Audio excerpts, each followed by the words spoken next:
दिव्या को देखने लड़के वाले आए हैं, लेकिन उनकी बातों से लग रहा है कि वो लंबी लंबी फेंक रहे हैं। हमारे यहाँ 5 कार हैं, 7 बाइक्स हैं, फिर भी हम बस से आए हैं। वो क्या है ना कि हमें दिखावे का बिल्कुल शौक नहीं है। बड़ा नेक ख्याल है बेटा। लेकिन खुद की गाड़ी में बैठना दिखावा थोड़ी ना होता है।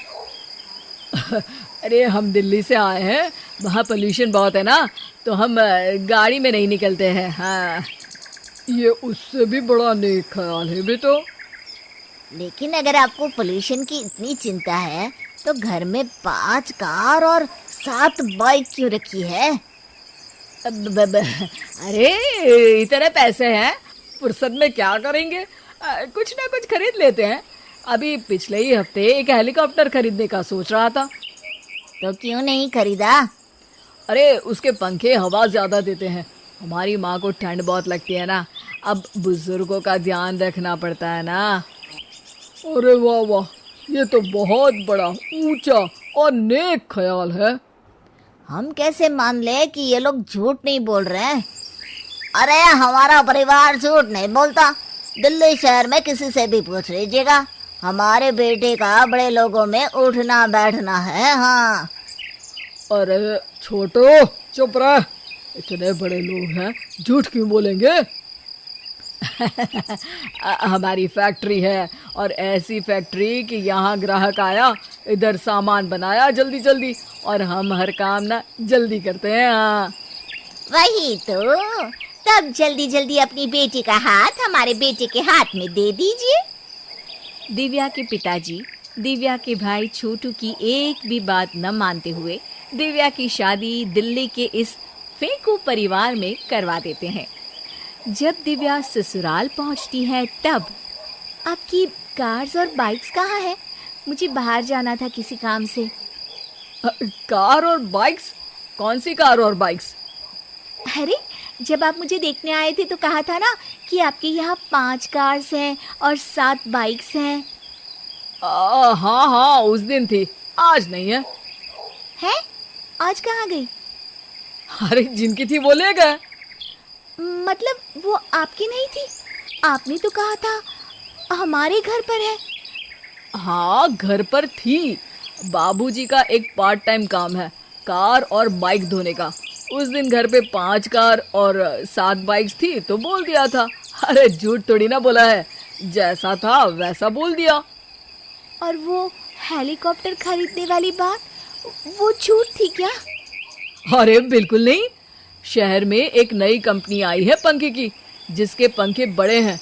कंपनी का नाम हेलीकॉप्टर रखा है। जब लेने गए तो हवा बहुत तेज फेंक रहा था, तो माँ ने बोला ठंडी लगेगी बेटा। वैसे भी दिल्ली में ठंड ज्यादा होती है ना। झूठ कहाँ बोला मैंने, जैसा था वैसा बोल दिया। हे भगवान! और वो फैक्ट्री वाली बात, इधर ग्राहक आया उधर सामान तैयार। अरे वो भी तो बिल्कुल सही है।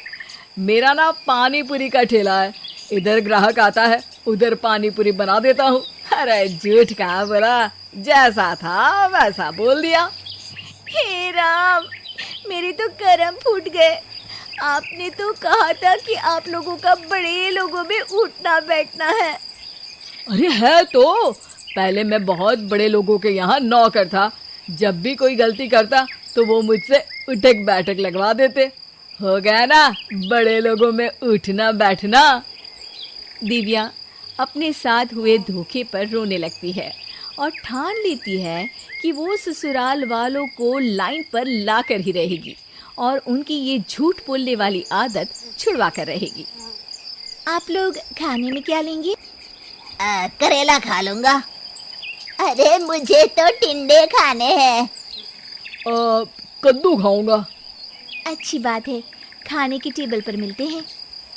शाम को जब सब खाने की टेबल पर मिलते हैं तो सब देखते हैं कि टेबल पर प्लेट्स में एक पूरा और कच्चा कद्दू रखा है, कच्चा करेला रखा है और कच्चे टिंडे भी रखे हैं। बहू, ये सब क्या है? ससुर जी के लिए करेले, आपके लिए टिंडे और श्रवण जी के लिए कद्दू। अरे वो तो दिख रहा है, लेकिन ये पकाया क्यों नहीं है?